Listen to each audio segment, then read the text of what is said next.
This week on the ASP, I sit down with voice actor Damon Mills to talk about mainly just his skincare regimen, because good Lord Almighty.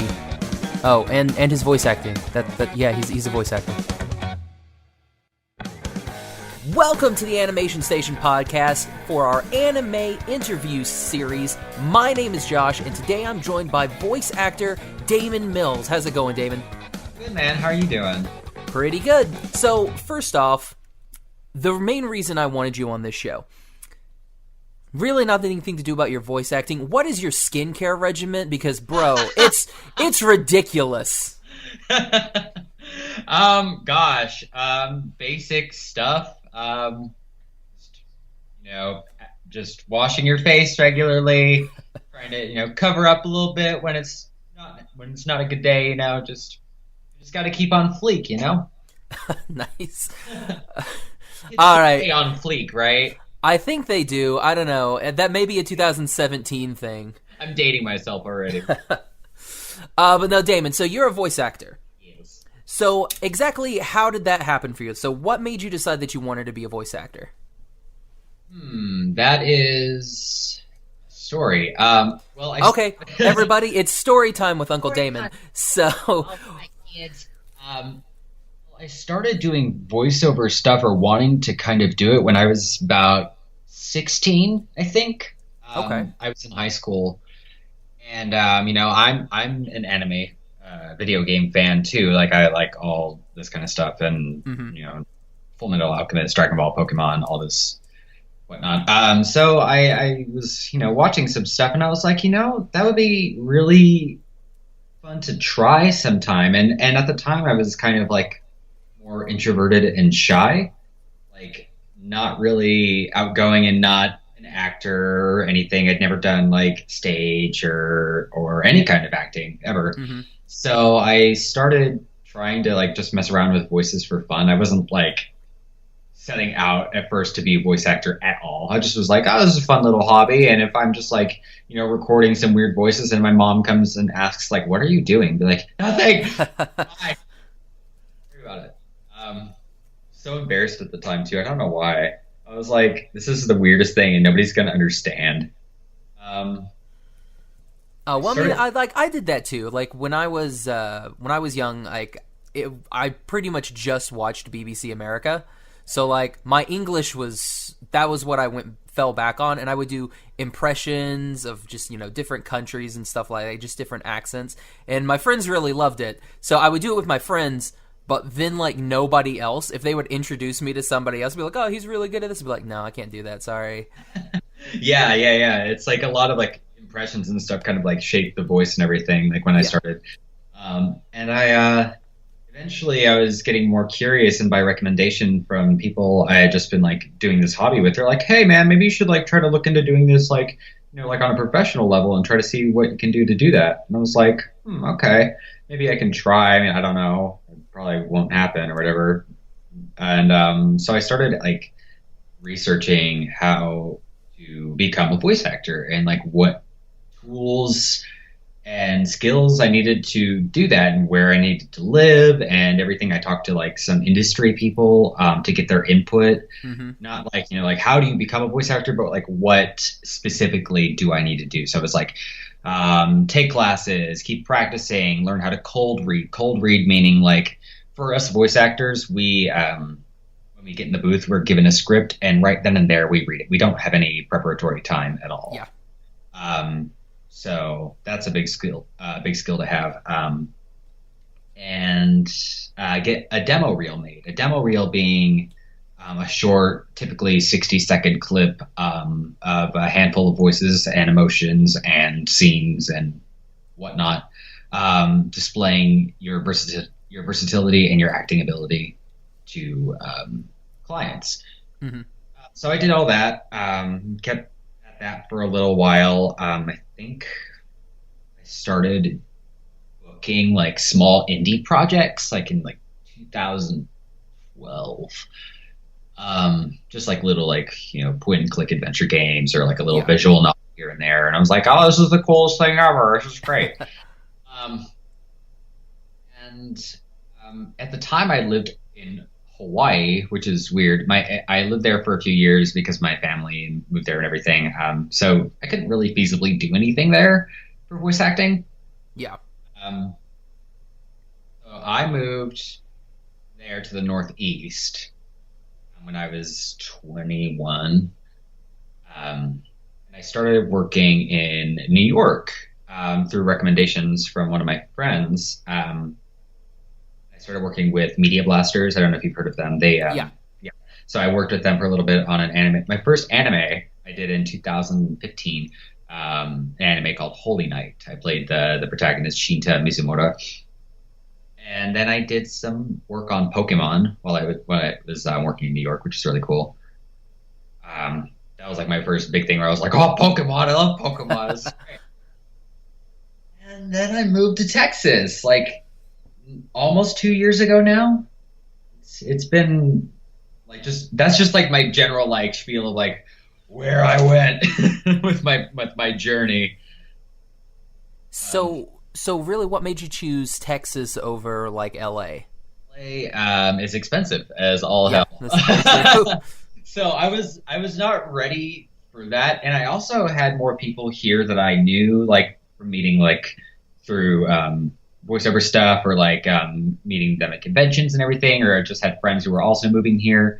And I was like, okay, well, I have a bigger net of people in the Dallas area, so I was like, okay, I guess I'll give it a try. In the first week I was here, I booked One Piece Film Gold, which is pretty cool. Yeah, it's been a crazy journey, man. Yeah, because unfortunately that's where I am in Oklahoma, because like there's nothing here. But I mean it's 3 hours to Dallas. So I about a month ago I went down to Sound Cadence and I did my demo. Oh, yeah. So hopefully that's where I that's where I want to end up. But I've made a lot of friends with people in LA too, and so like my voice coach is in LA, and he's like, yeah, you should come to LA. But I've like all these other people that I've met, like like Marissa Linty, Mela Lee. Mela's the one who told me, hey, you should why don't you try Dallas first? So I was like, okay. So it was like for me, I know I'm like it's that divide of which way do I go first. So like I like how you made that decision to go to Texas first makes a lot more sense, because I mean if you know the people in the Dallas market, then go to the Dallas side, which that makes a lot of sense. Exactly. So and I've been pretty happy here. It's a good area, good crew and everything, and yeah, it's been working out so far. Nice. So growing up, like, were you? I know you said that you were like kind of like the shy kid, so really not that like actory type, nothing like that. Yeah, not at all. I used to be pretty overweight too. On top of it, so I was just really just not in my element at all. Like growing up, I had just very few friends. I was just really in my shell, and I didn't really know how to get out of that. So I feel like voice acting has helped me a lot be able to just get out of my shell and, motivate me to lose weight, to do all sorts of things I never thought I would do ever. I remember when I like speaking in front of crowds, I used to be petrified. Now it's like, whatever. Like if I do a convention or whatever, I'm just like, hey, what's up? How's it going? I'm me. I'm weird. It's fine. I don't know. It's crazy how just a few years can change your life. Yeah, I hear you. I mean, because that's one of like the main reasons I started this show was because like I knew I was like I want to meet these people, and the easiest way for me to meet these people is I want to start doing podcasts. So, like, I'm like it's a little bit like flop difference between you and me, just because I've always been kind of talkative. Right. So like that's how I got all my friends in high school. Like I did that, like kind of like the self-deprecating humor. Like I was the class clown type kid, but I never thought until probably about 2 years ago that I was like, you know what? I love anime. I love cartoons, video games. I love voice actors. Why don't I do that? So this was my first step. So like figuring out what that first step is, like, I'm glad that you figured it out so early. That, I mean, and look at where you are now. Whereas opposed to me, I'm like, oh yeah, I should probably get on that soon. But I mean, like, yeah, it's good that you had the, like, kind of like the wherewithal to say, you know what, this is what I want to do early. No, for sure, and it just takes time and finding your way with it and everything, and and the main thing is to just be an actor first and foremost. Like like you can be a fan of everything and whatnot, but like think of it more than just like I'm voicing for an anime or a video game, or if I'm doing a commercial, whatever. You just want to invest yourself in the project itself and the role or whatever you're doing to the fullest, rather than just focusing on the media of it, which is my biggest thing and advice to people, is just be an actor first. It's not even about the voice so much as it's about just being. I'm sure a lot of voice actors have said this. It's just to be an actor, because a lot of people, when they think of voice actors, they're like, oh, you do a funny voice, right? You can sound like SpongeBob. I had that one time when I was getting off a plane and gotten in like a lift or something, and guy was like asking what I did or whatever, and I was like, I do voiceover, and he was just like, can you do SpongeBob? My kids would love that. I was like, no. Like, yeah, no, that's not me. That's another guy. Yeah. Yeah. So you do a lot of like you do the video games, you do the anime. Which do you prefer doing? Like, do you like doing like the video games where you get to do all the grunting and the efforts and all that fun jazz, or do you like the script based? I'm gonna sit here and I'm going to read these lines, go off it like that. Which, I mean, I guess it's kind of the same both ways because you have lines. But yeah. Which do you prefer doing? It's tricky because I've also done prelay animation as well. I've done prelay, I've done anime, I've done video games. The most freeing I feel is prelay animation, definitely, because with that, the animators will animate to your performance. Mm-hmm. So you go in first. You don't have any time constraints or whatever. You just do your reads and follow the directions, and then they'll work off that. Whereas with like anime, it's already made. Been done, and you got to match those. Okay. Yeah, you got to match the mouth flaps, and the timing is very concise. And if the phrasing doesn't work, you have to change the line, or you have to slow down your pace, and you have to watch for pauses. You have to read the script while also keeping an eye on the video and everything. And it's a very particular process. So it's a little more constrained, but I do love it. Because you get to invest yourself in the characters and see what's going on and right in front of you. And then you do record alone for anime, unless you're doing, say, Walla being like with all actors for doing background crowd scenes or reactions or bits and whatnot. That's the only time they'll call you in for a group session.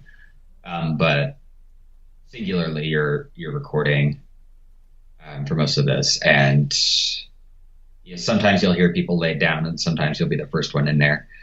But it's a treat if somebody else has laid down their stuff before you, and you get to act off of it. That's cool. Mm-hmm. But yeah, that's a very concise media. Video games, it depends. Because some video games you don't have to match the timing because they'll build that around you, just like prelay. But sometimes, like if it's a Japanese adaptation or whatever, you will have to match the timing. But in the audio file, you have to match the length or the timing or their pauses and whatnot to fit the flaps for that or whatever what will come in the video game as best as possible. Because for a video game, you have no visual at all. Maybe you'll have an image of the character. Maybe. Okay.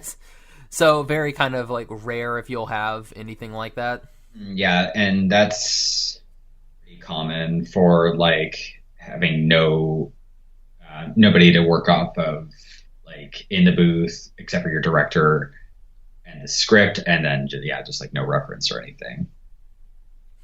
So I didn't even think about that. Yeah, unless it's like a particular Some games maybe. From what I've worked on, I've never had any reference. Oh, I mean, you kind of knew what Frieza looked like. um, A little bit. it just depends, but yeah. So yeah, I don't know what my favorite is. I like acting; it's fun. So, okay. Um, so, okay, we'll just kind of, I usually save this for the end, but what is your dream role? So, like, you can basically do whatever you want.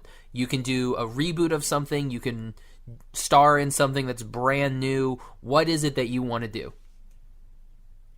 I want to be in something Square Enix, like Final Fantasy, Like Kingdom Final Fantasy Hearts. 16? Yeah, please. They're just pretty. I like the pretty boys, and it works for my aesthetic. So I mean, and the games are always just really fun for me. Like, still waiting on Kingdom Hearts 3, man. Just someday. Yeah, one day. Free. It'll happen. That would be something that would probably be the most interesting for me to do at Because, this I mean, point. yeah, I mean, like, if you get a Final Fantasy character, you could get that cool movie deal. You could, you, They're just so awesome looking to look at any of the games. They're just so pretty. yeah. It's just so they're so fluid with the animation and everything. The worlds they're put in are just so massive and creative and just awesome. I just love it. I've tried to muscle through Final Fantasy 15. It's just so much. I'm just like, don't have the time. Yeah, I bought finally. We did Kingsglaive on one of our episodes as a review, and then I went out and bought 15, and I've just been like sitting on it because I'm like, I don't have any time to play this because I know how long it's gonna be, but it's one of those where I'm like, I just don't have the time. Right. Yeah, It's tough, but they're also pretty. I mean, it's basically like it's a J-pop band. That's all it is. Just good. out on the road in a car. Favorite. Oh man. Crazy. So let's just kind of we pretty much we talked about your acting and everything like that. So let's go kind of back to you being a fan. So what was your thing growing up? Like what was it that the moment that it was on you had to go watch it? I was a big fan of Dragon Ball. Okay. It was a big thing for me. And I would always just watch it as a kid and everything, and it was like my go-to show.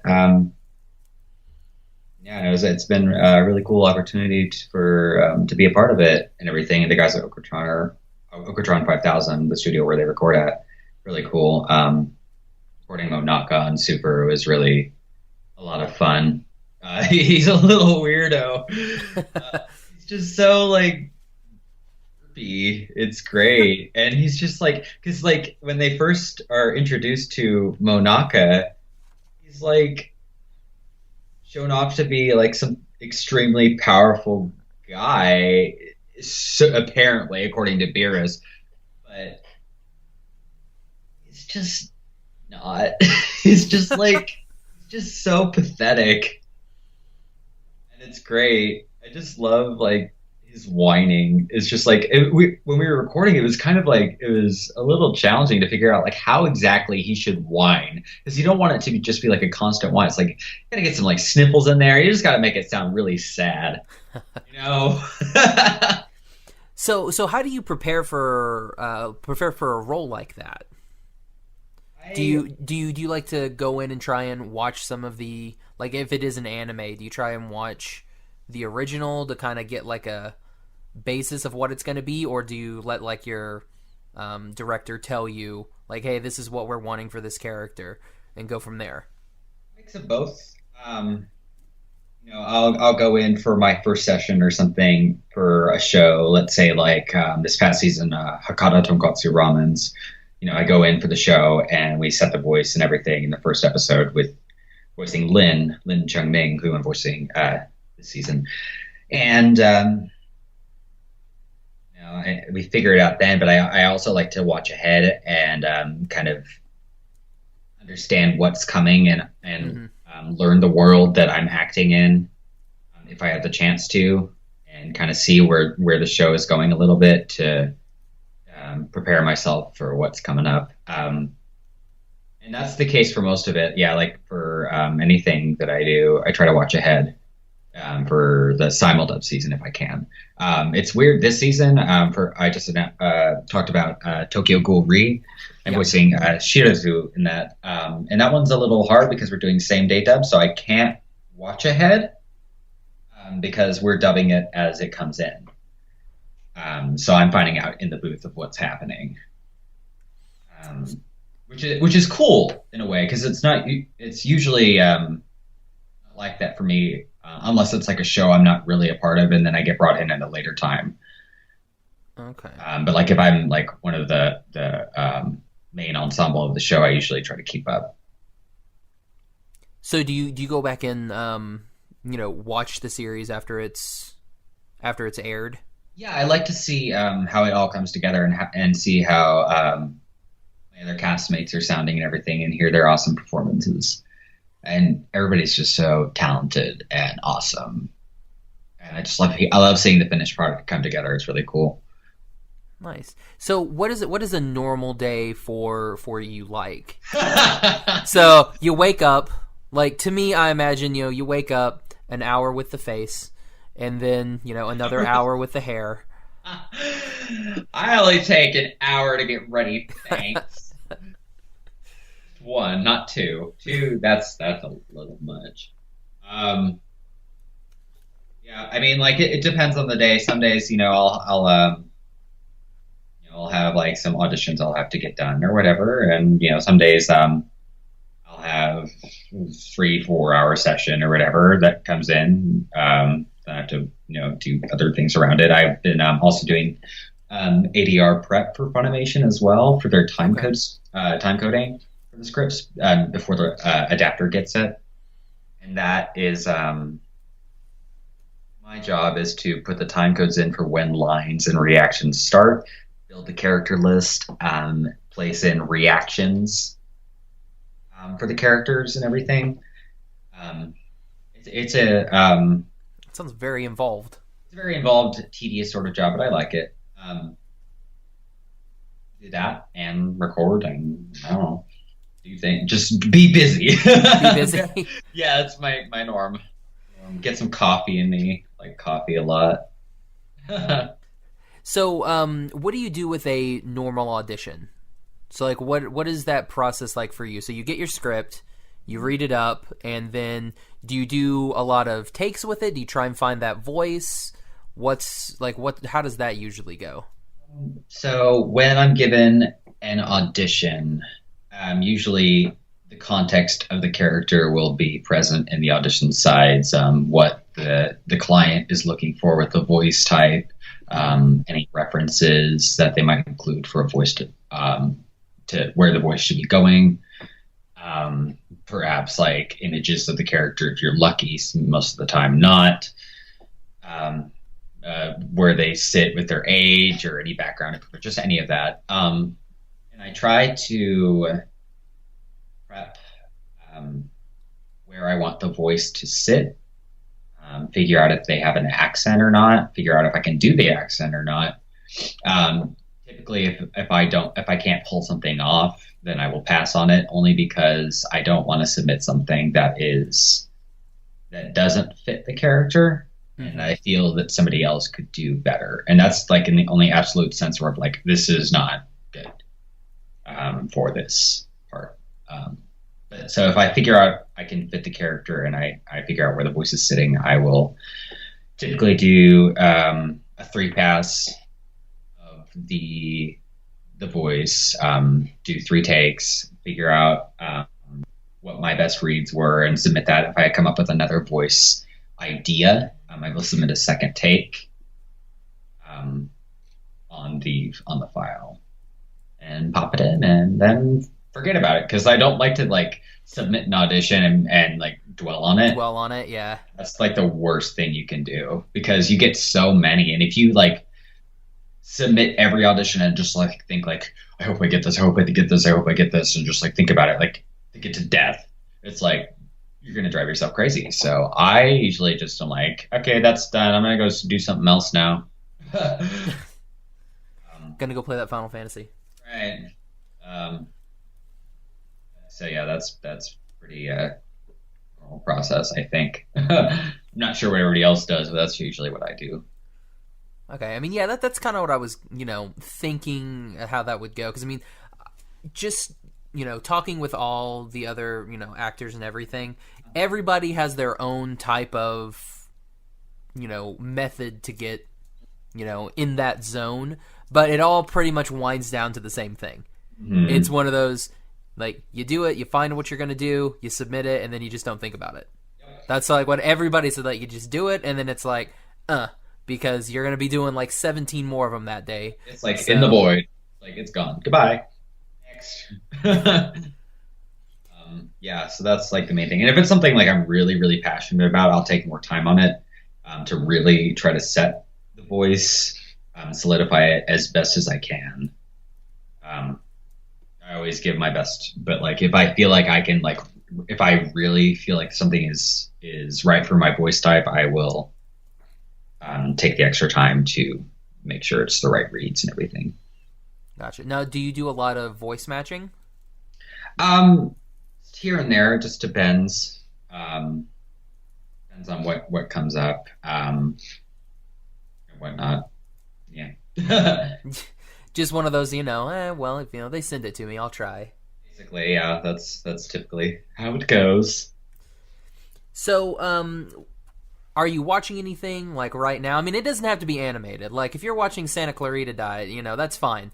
But I mean, like anything that you're really big into right now.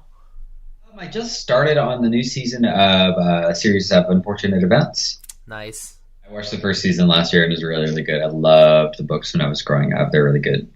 And it sucks because I'm like watching it. I'm like, I don't remember any of this, but okay. Because it was so long ago. It was like 5th grade. I don't know.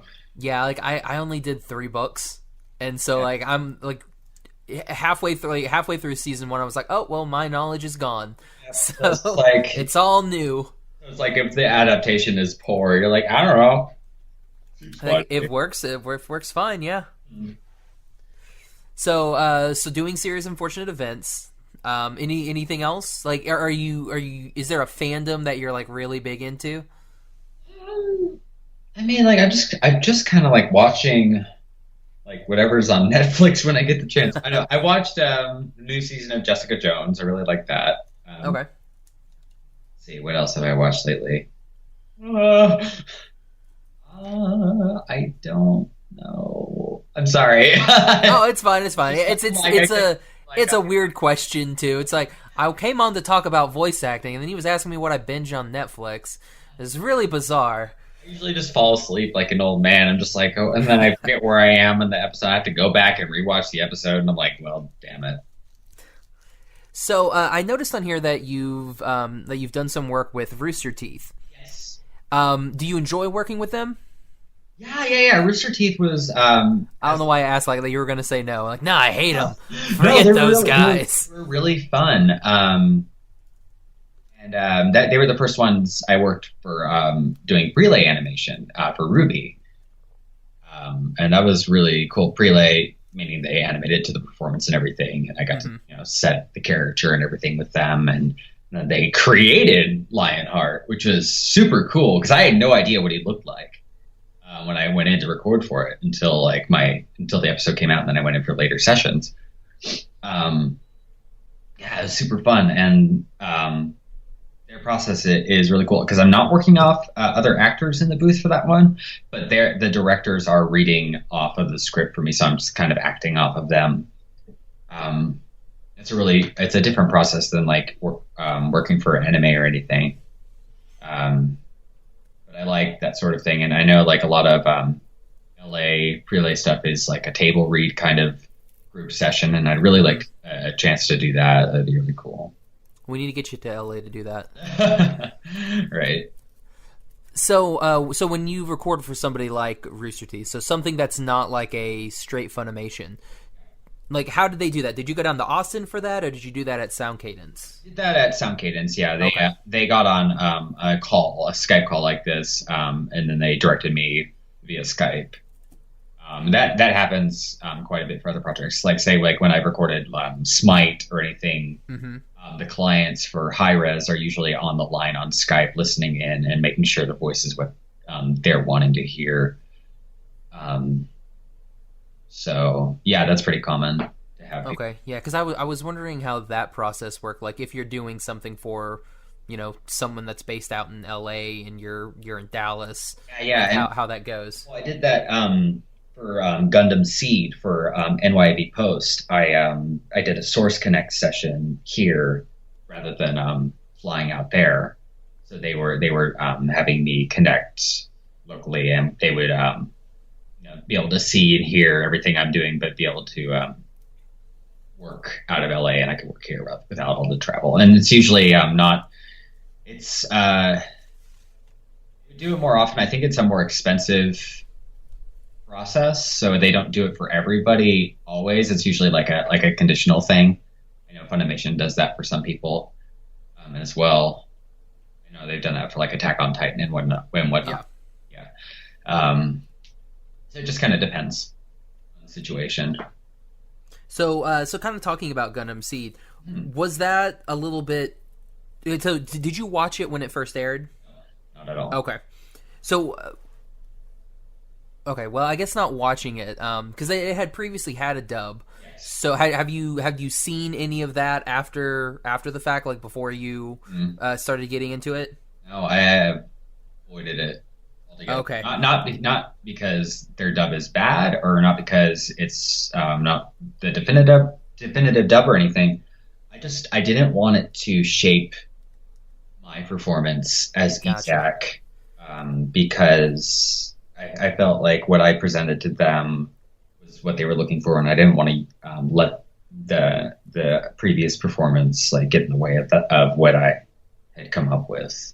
Yeah, that's what I was gonna get. Like, if you had watched that, if you were trying to play your performance away from that or with that, or how that was gonna go. I feel like that would have been really confusing for me, because I would go towards how the previous actor sounded, and if it's and the redub that they're doing, it's got a whole new cast and everything, and I feel like that's ultimately they're just trying to get a different sound, in their own unique portrayal of it. Gotcha. So, is there anything upcoming that you're allowed to talk about?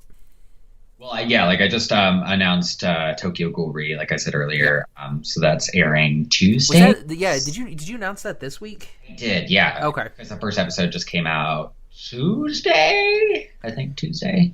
And that was the big thing that was coming up, and I couldn't talk about it till just this week. So that's really cool. I do have something else coming up I can't talk about yet. Gotcha. But that'll be coming up pretty soon as well. Nice. So yeah, Tokyo Ghoul is the biggest thing going on right now, which is really fun. We need to get you on one of those Netflix shows. That's the like anime or whatever, or just like Yeah. live action. Yeah, I think they just do those in LA. Well, hey, yeah, we know people. We know people in the community. They listen to this show. Oh man. Oh man. Oh yes. Okay. So Damon, this was pretty fun. So yeah, like I said before, this wasn't going to be a very informal type, like couple of people sitting drinking coffee somewhere type. Except I only have water. So yeah, just kind of something like that, just like a chat. I have a LaCroix. It almost has a flavor kind of water. Oh, you got the fancy water. Mm-hmm. That canned water. That canned water, that colored kind of water. Is it colored? I actually don't know if it's colored. I have no idea. Or like poured it out of the can. I only ever see people drinking it. So like I've never had it before. I just see people, especially like on TV, like they'll just be drinking it. I'll be like, I guess that's okay. People don't spit it out, so. Yeah, no, it's pretty good. It's my go-to soda replacement that makes me kind of sad. Oh, dude, that's the worst part. I cut out Coke, and I was like, I can't do Coke anymore. It's bad for me. And I'm like, I want a Coke now. Yeah, It's awful. It's a struggle. I should cut out coffee, but life's hard. Oh man. Yeah, I've just got the Nestle Pure Life, so fancy with its bottle of little pink people jumping. So yeah, like I said, like this was just going to be, pretty informal. So yeah, no, I mean it was super fun. Thanks so much for having me on. Oh, no problem. Now, where can everybody find you social media wise? Social media, you can find me. I'm on Twitter probably the most. You can find me at Damon Mills on Twitter. I have an Instagram that I've been using. I usually use that not so much. I do post on there, but I usually post stories rather than actual posts. Yeah, I suck at doing that. I have a Facebook page as well, Damon Mills, voice actor. I don't really use that. Twitter's probably the best place to reach me and find me and keep up with stuff. Awesome. And we'll put all of those links in our show notes, so that way all you got to do is just click on that and you can find them wherever. Hashtag follow, hashtag subscribe. Exactly.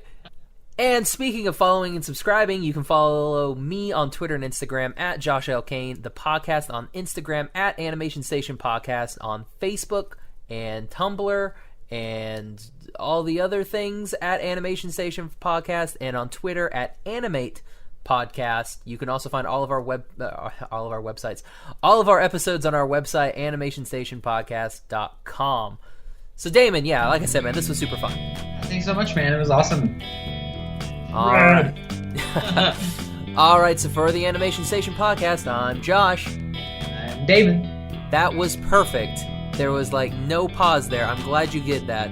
It's usually a 10-second pause, and it's it's Damon. And they're like, oh, sorry. But no, that was perfect. You flew into it swimmingly. Gotcha. All right. Bye, everybody. Bye.